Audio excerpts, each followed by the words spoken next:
Hey everybody, my name's Logan and I want to walk you through how I animated a short film using only Blender 3D.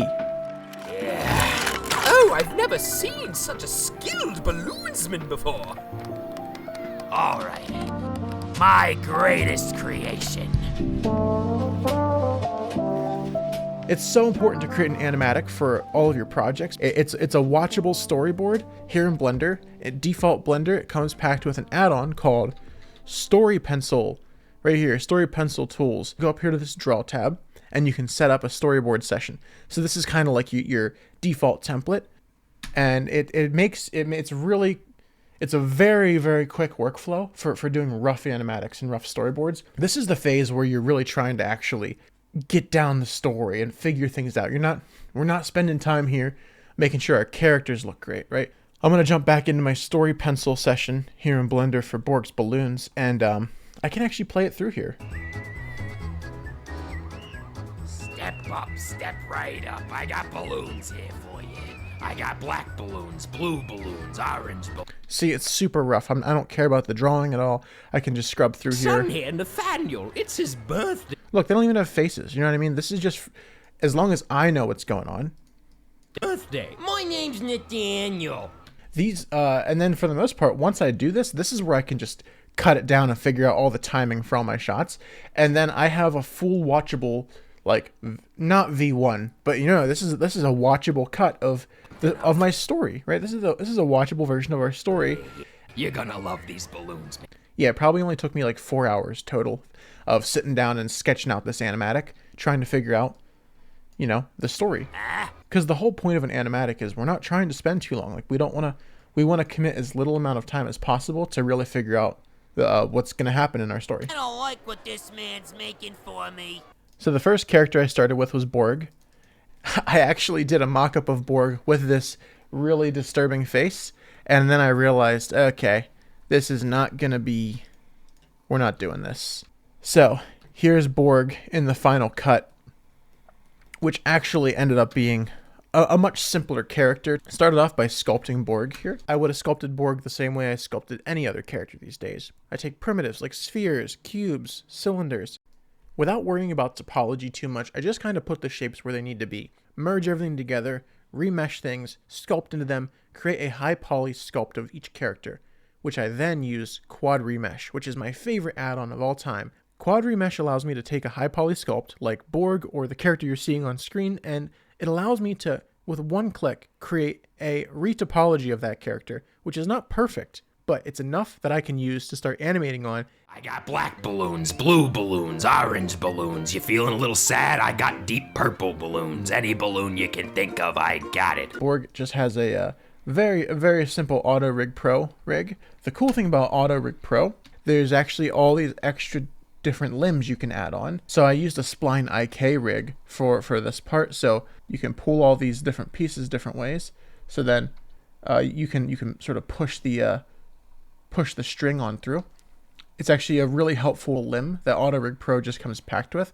So that way you can kind of like pull a shape through a path, similar to how a snake might move, or how, like I said, how a tentacle or a tail might move.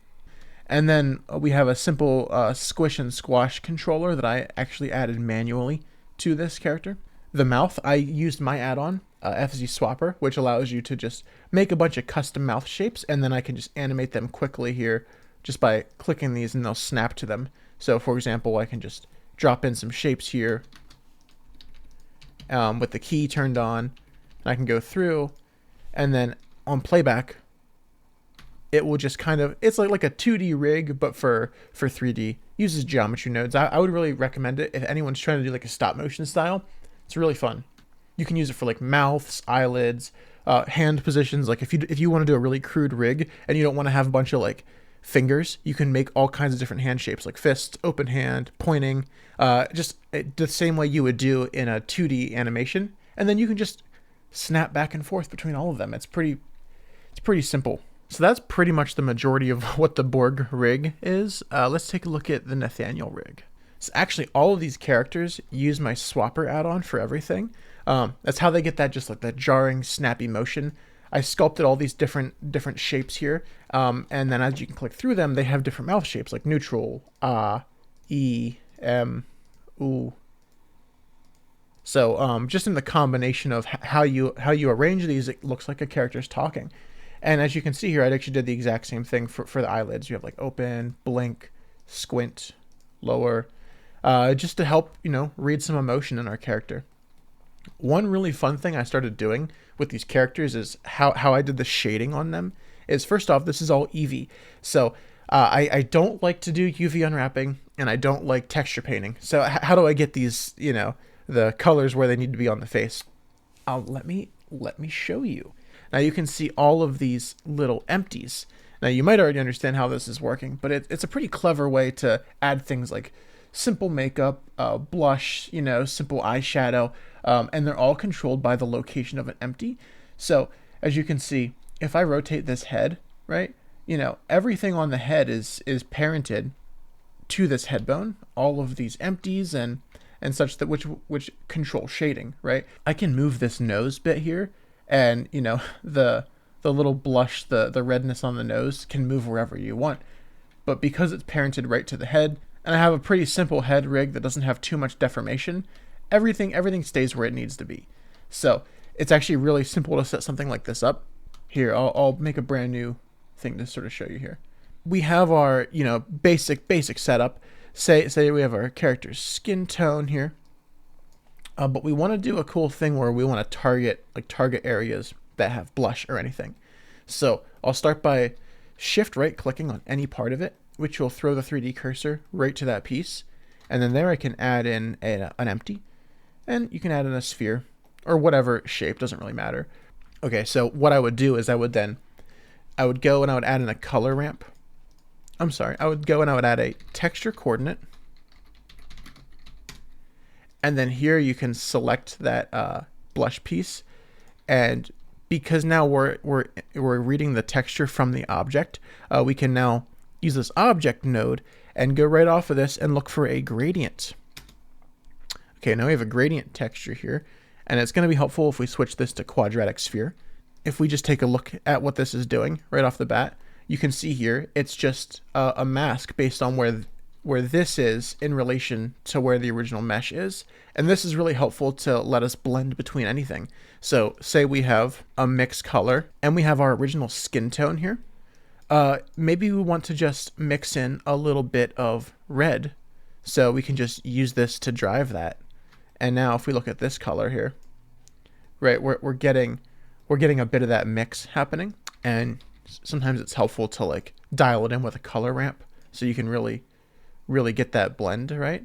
And then you just use that as the color, right? So it's like, this is how you get little blush pieces. And then the cool thing is you can, scale this around, scale it up or scale it down, and just use it to just dial in and control specific spots on any mesh. That's how I'm able to really just control, let's make the nose look red, or let's make the ears look red. And it's similar to texture painting in a way. It's kind of like the same thing, except it's all procedural, and we don't have to make UV maps at all, which is just amazing.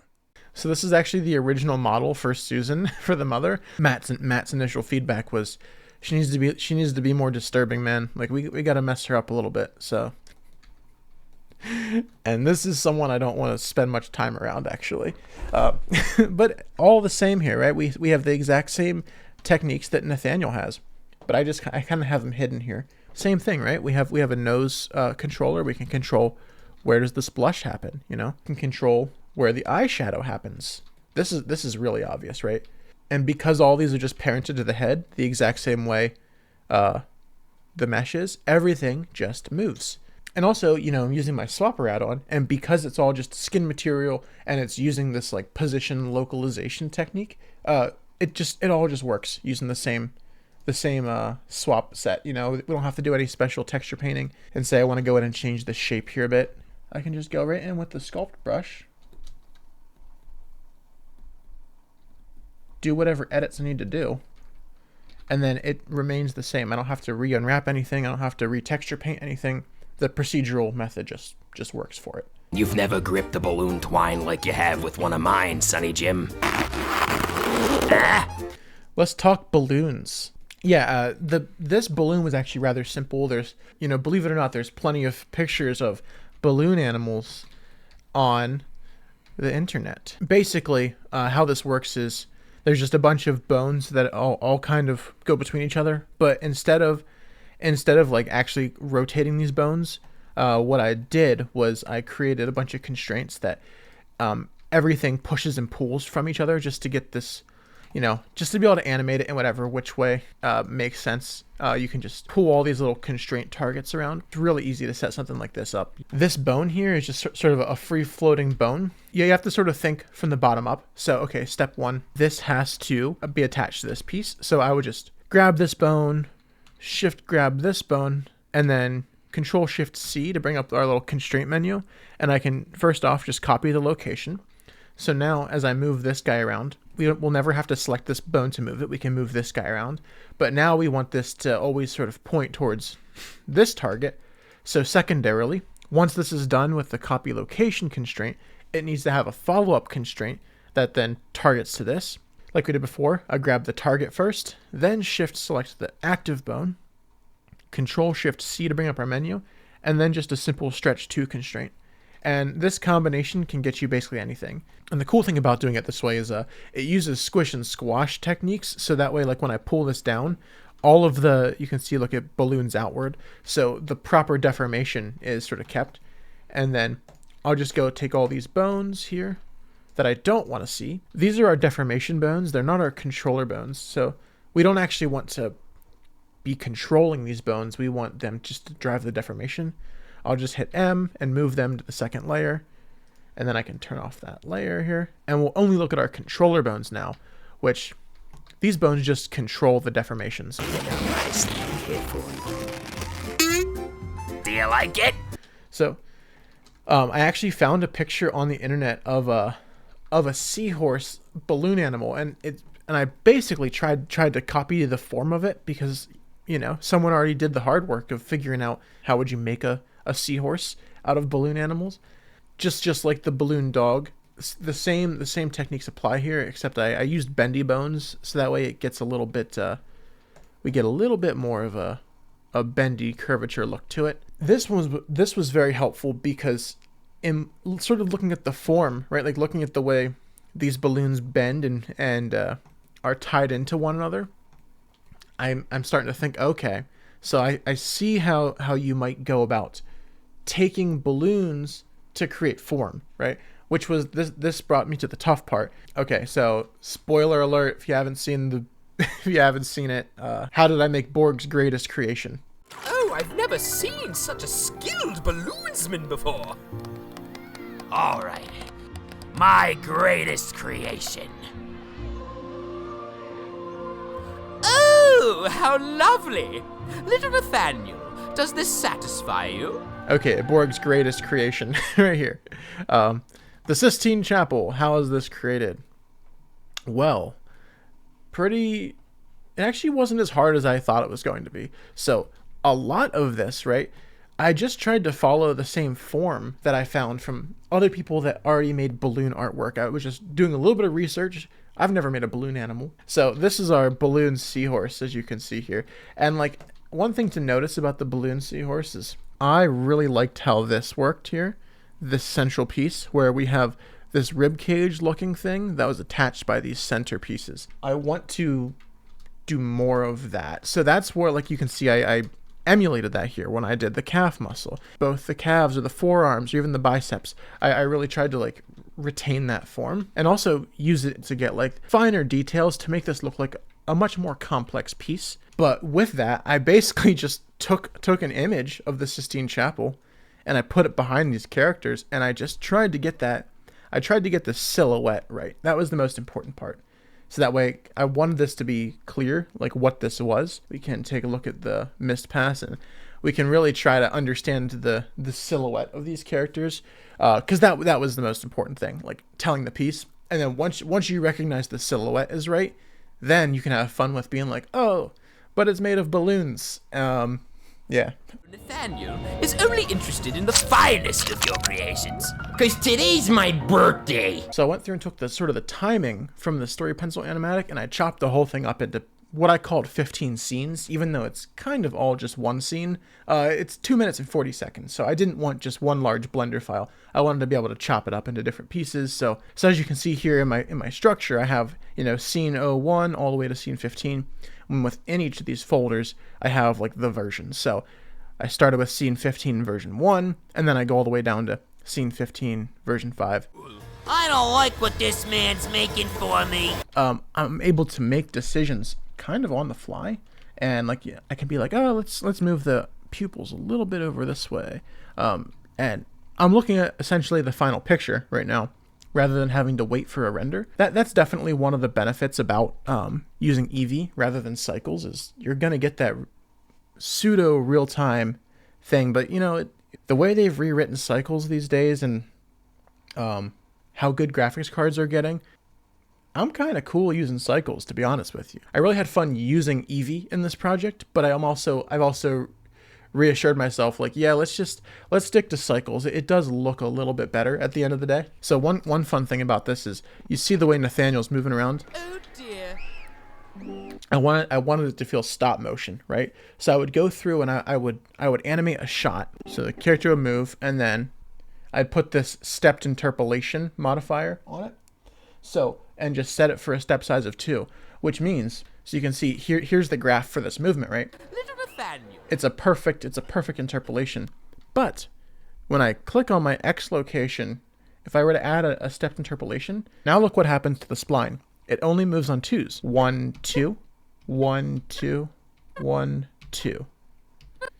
So I do this technique on all of the characters, and it actually gives it a fun little choppy stop motion look to it. Sometimes it's even fun to experiment with step sizes. You don't have to just do 2. Like sometimes I'll do like 2.1. So look at the way it moves the spline. 1, 2, 3, 1, 2, 1, 2. It kind of makes it like a little bit unpredictable, and not so perfectly on 2s. One thing to notice though, I actually exported this whole thing out as just transparent background layers. So all the backgrounds were done just in compositing, because it wasn't that important for the film to have perfectly 3D sets.